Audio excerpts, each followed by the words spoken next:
Ketika Nabi selalu berdoa kepada kita di dalam sholat, maka paling tidak sebagai umatnya pastikan kita sholat 5 waktu sehari semalam. Setuju Bu?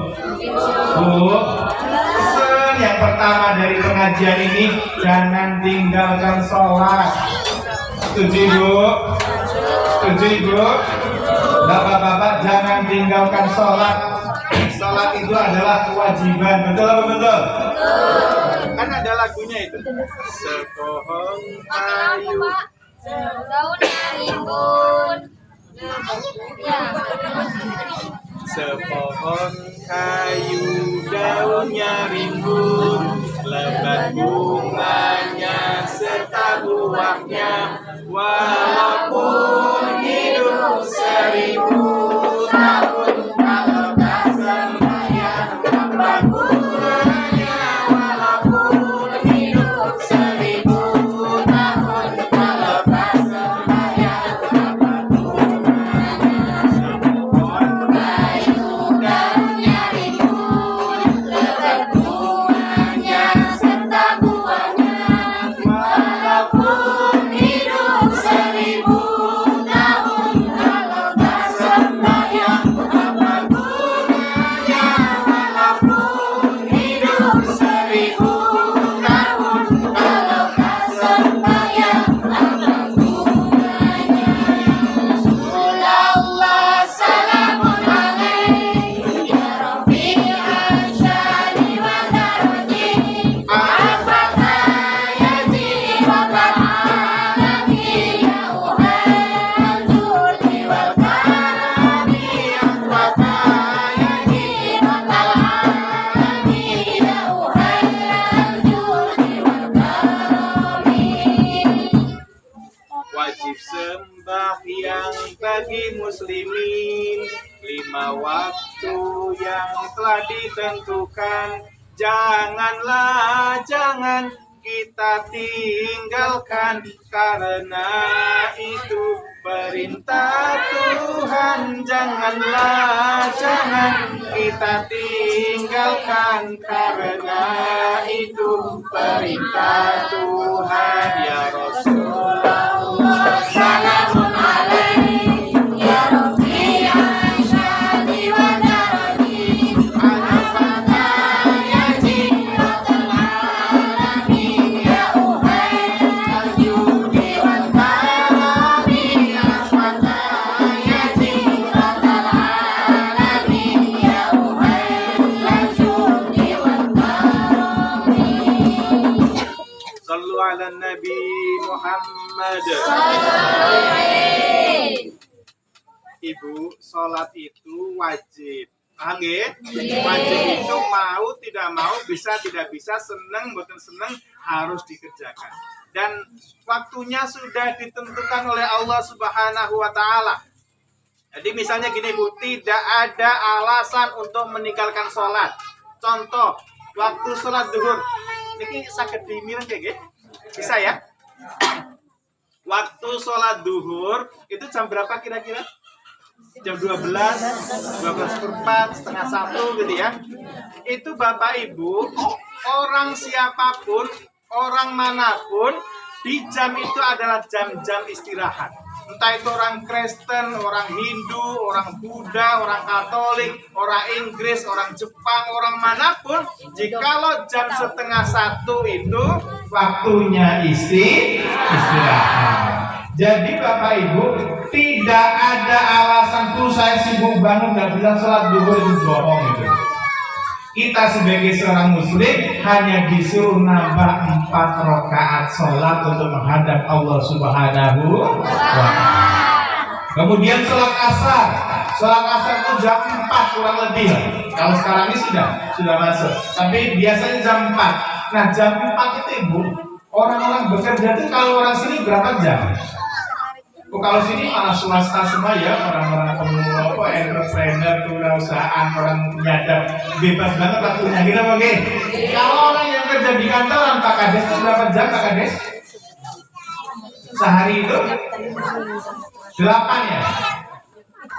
Orang kerja kantoran di pabrik dan sebagainya itu Pak di perusahaan itu 8 jam. Kalau dia masuk jam 8, kita hitung coba. Masuk jam 8 berarti 8, 9, 10, 11, 12, 1, 2, 3, 4. Pas jam 4 itu sudah selesai. Allah ngatur waktu sholat itu kayak gitu.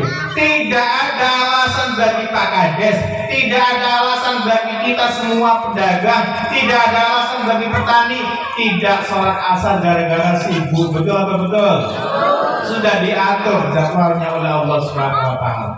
Kemudian lagi sholat maghrib. Sholat maghrib itu apalagi sholat maghrib itu kita sudah berada di rumah, sudah bersih, sudah bisa bercengkrama dengan keluarga, itu sangat-sangat bisa untuk melaksanakan sholat. Walaupun Bapak Ibu belum bisa sholat jamaah di masjid, walaupun Bapak Ibu belum bisa ke musola, pastikan jangan tinggalkan sholat maghrib. Setuju Ibu? Setuju Ibu? Dan Allah sudah menyatakan Pak, Allah itu sangat sayang sekali kepada kita. Allah tahu kita lelah kerja dari pagi sampai sore. Allah tahu kita banyak kesibukan dari pagi sampai sore, lelah, capek kita. Oleh karenanya ketika sholat maghrib Allah hanya syariatkan 3 rakaat saja, tidak 4. Allah tahu capek banget orang-orang suwo-suwo itu, orang kilis capek banget. Tapi oleh karenanya saking sayangnya Allah tidak akan membebani hamba-hambanya, sholat maghrib hanya 3 rakaat saja. Alhamdulillah. Alhamdulillah. Kemudian sholat isya. Nah sholat isya ini waktunya sangat panjang. Sebelum kita istirahat hanya sholat 4 rakaat saja. Terus setelah sholat isya sholat apa Bapak Ibu? Sholat subuh. Sholat subuh itu waktunya kita bangun tidur. Dibangun tidur itu kan kita masih jam 4 ya sekarang ya, jam 5 kurang. Itu kalau kita bangun kan masih ngantuk ya Bu, masih ngantuk. Kalau mau tidur lagi kita mau sholat subuh, tapi kalau langsung mau sholat subuh juga masih ngantuk. Itu namanya apa Bu? Namanya masih kriet-kriet gitu ya. Kriet-kriet itu bahasa Jepang. Kalau bahasa Suwa-Suwanya apa tuh? Ya tiap-tiap lah Kak. Kriet-kriet juga. Ya tiap-tiap aja. Kita itu mau langsung bangun masih ngantuk, mau tidur lagi waktunya sholat subuh itu masih kriet-kriet kayak gitu. Nah Allah tahu Ibu, kita itu masih ngantuk, masih lelah gitu. Makanya sholat subuh disyariatkan hanya 2 rakaat saja. Makanya ibu-ibu besok nggak usah gaya-gaya, sholat 2 rakaat saya jamin sah subuhnya Ibu. Nggak usah pamit, saya mau sambil olahraga lah, kita rapat RT. Gimana kalau sholat subuhnya kita jadi 4 rakaat? Nggak perlu itu, malah nggak sah. Dan sholat subuh itu bapak-bapak mau ke kebun masih dingin, betul-betul. Mau ke kantor belum buka. Mau ke pasarnya juga belum ada. Mau ke perusahaannya masih tutup. Maka kalau orang itu kok tidak melaksanakan sholat subuh gara-gara sibuk, gara-gara capek, itu adalah pendusta. Betul. Kita diwajibkan hanya 2 rakaat saja. Itu luar biasa. Dan apalagi Bapak ini banyak banget nih kehebatan sholat itu. Salah satunya kalau Bapak Ibu sholatnya di musola di masjid, itu saya jamin hidupnya rezekinya lancar, hidupnya rezekinya berkah. Karena apa? Tidak akan pernah miskin orang yang bolak-balik ke masjid untuk sholat. Kenapa Pak? Karena doanya saja begini. Sebelum sholat gitu ya, dari doa masuk masjid saja doanya adalah gimana doa masuk masjid? Ada yang apa? Allahumma barik lana bima. Sudah makanya doa masuk masjid adalah Allahumma firli dunubi waftahli abwaba rahmatik. Kita itu meminta dibukakan abwaba. Abwab itu artinya pintu-pintu. Kalau 1 pintu babun, 2 pintu babani, beberapa pintu bahasa Arabnya abwab. Abwaba rahmatik, yaitu rahmat-rahmatnya panjenengan ya Allah. Jadi ketika kita masuk masjid, Allahumma ftah li abwaba rahmatik, wa Allah bukakanlah untukku pintu-pintu rahmatnya panjenengan. Rahmat ini adalah rezeki. Rahmat ini adalah rezeki. Kemudian ketika kita pulang dari masjid, pulang dari mushola, sebelum langkahkan kaki kanan terlebih dahulu, kaki kiri terlebih dahulu, kita doa, Allahumma inni as'aluka min fadlik. Allahumma ya Allah, ini sesungguhnya saya as'aluka minta kepadamu min fadlik, dari karunia engkau. Karunia, fadlik itu adalah rezeki. Maka ketika kita itu semangat ke masjid, semangat ke mushola, insya Allah kehidupannya akan makmur. Amin Allahumma.